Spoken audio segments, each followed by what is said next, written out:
Hello and welcome to Women in Retail Talks. I'm Ashley Taradio, Senior Content Strategist at the Women in Retail Leadership Circle. And today I'm joined by Katie Maris, brand experience expert on the buying power of women and author of the new book, Earning Her Business, The Importance of Tailoring Your Brand Experience to the Female Customer. Today we're going to be talking about Katie's new book, women's expectations about interacting with the brand, and much more. So Katie, thanks for joining me today. Thank you for having me on. I'm really excited. So I gave a brief introduction about you and your book, but maybe you could tell us a little bit more about yourself and your background.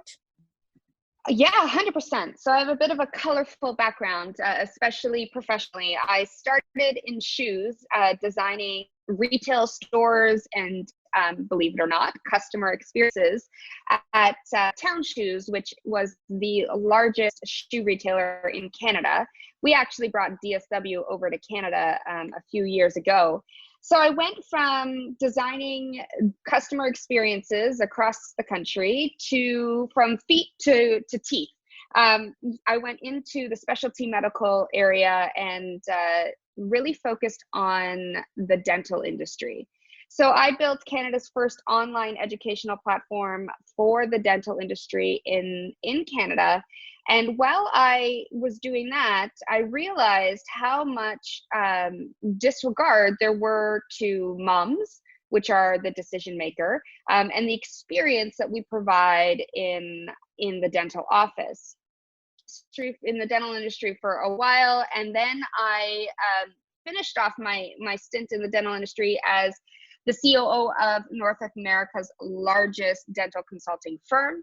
And through that transition, realized how many businesses needed help with not only the customer experience or the patient experience, but the experience the female consumer receives.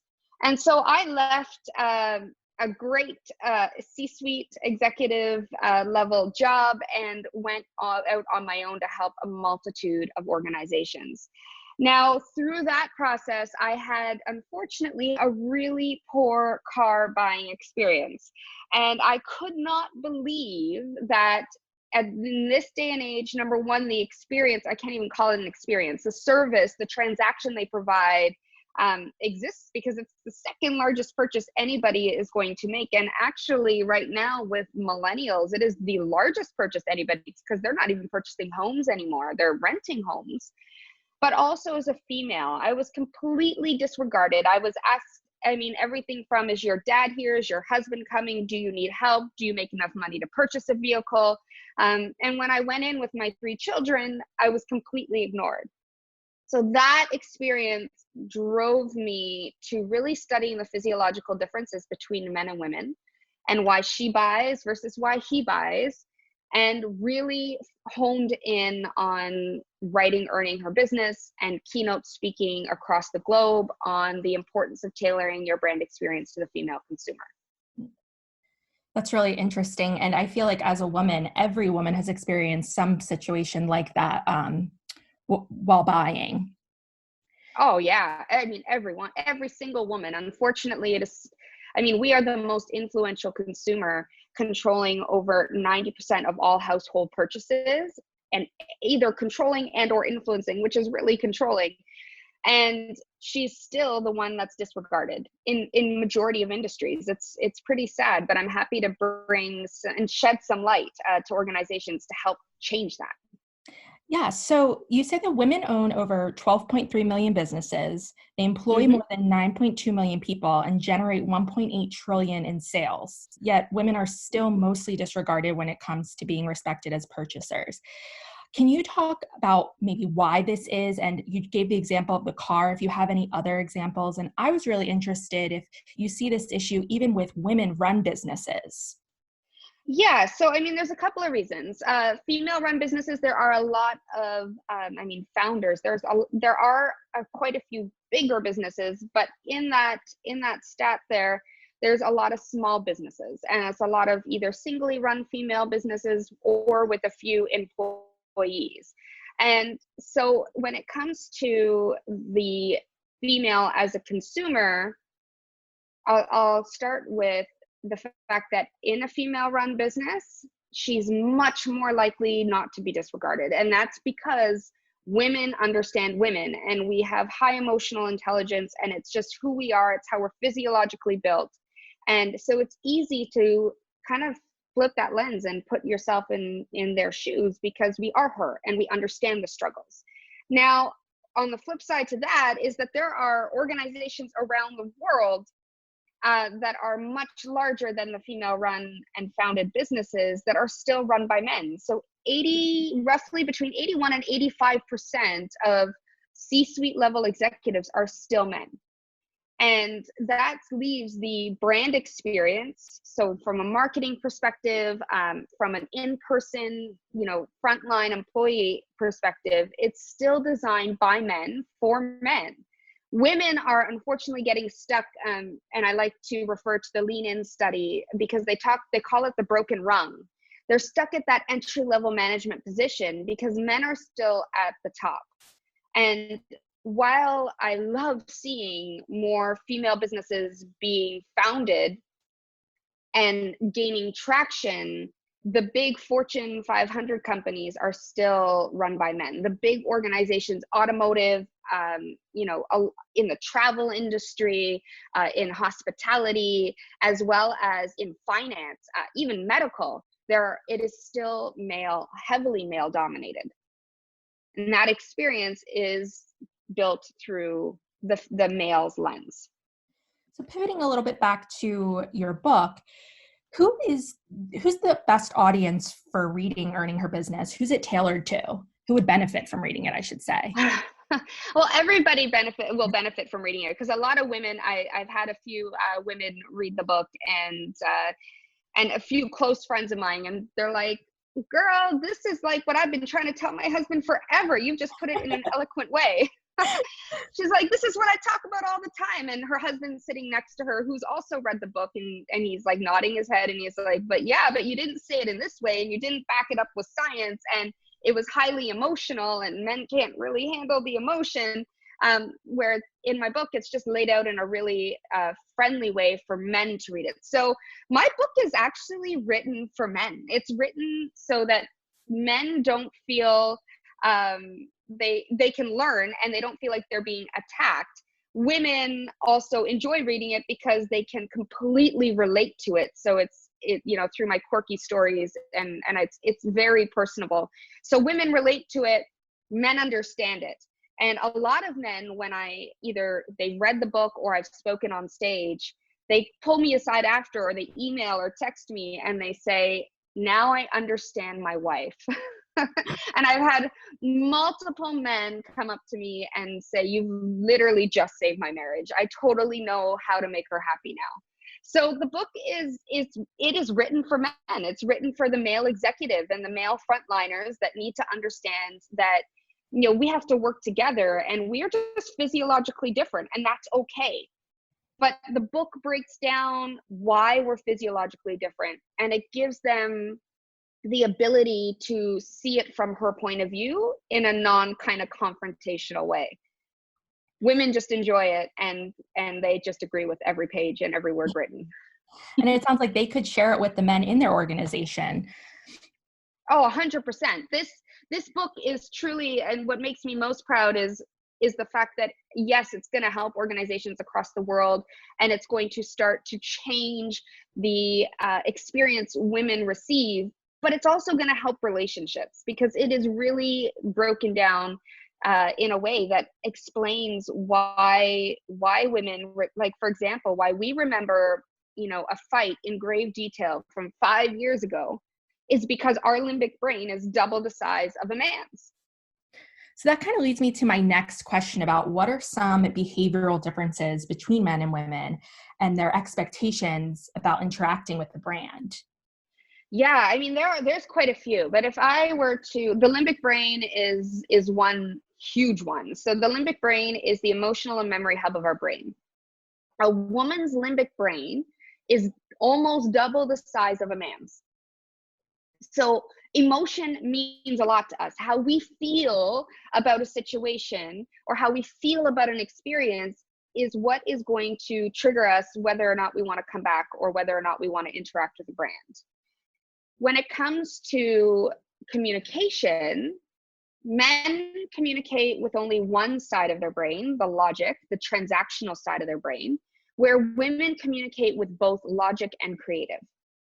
So women need to get the facts out, but then need to talk about every detail in between said facts. And we expect to be listened and heard, where men, so we want that emotion. Men want the, I know what I want, it's black and white, let's get in and out. They want the transaction. So when it comes to an experience, women crave a hedonic experience, an experience of the senses, the way, the way she feels, the way it smells, the temperature of the room, the look, the lighting, the way the sales associate or online, anything that evokes that emotion. Where men are very, very transactional. It's, I know what I want to get in and I want to get out. And those are two really big differences between men and women. Women crave connection. Men can do without it. Men just want to get what they need to get done, where women want to have the experience along the way.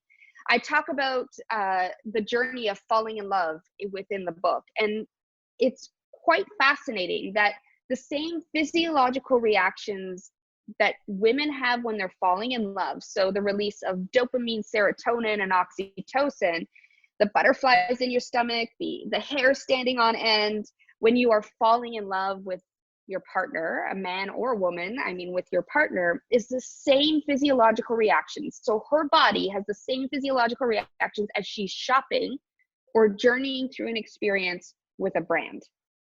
So ultimately, brands want to aim and target to have their female consumers fall in love with them. So retail therapy, it's a thing. Like, it's a real thing.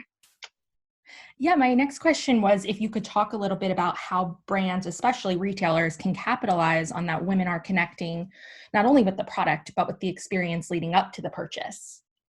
Yeah, so it starts in with social media. It starts online now, and it's all about how you connect with her. Do you understand her? Do you show you care? Are you involving her? What type of employees do you have, being featured on your, on your social channels as well as on your website?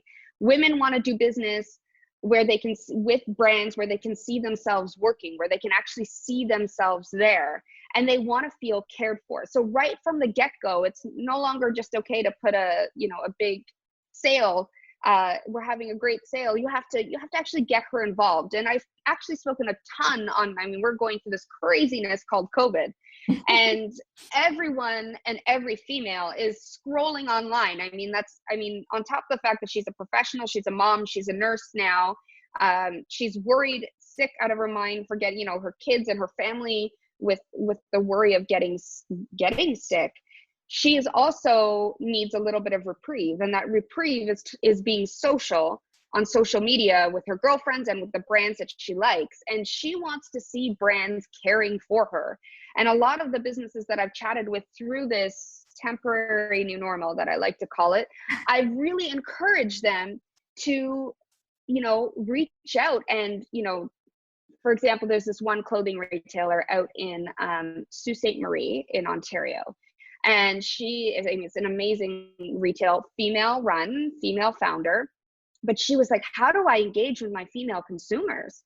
I said, well, I'm like, do you do try-ons? And she's like, oh yeah, I have them come in. I do little VIP parties. I'm like, well, let's take that virtually. Get them to try on their sexiest outfit and get on an Instagram Live or get on a Zoom call and invite all your VIPs and have a cocktail while she's feeling sexy. Because that's all she wants right now, is to feel normal. Yeah. And she doesn't have it.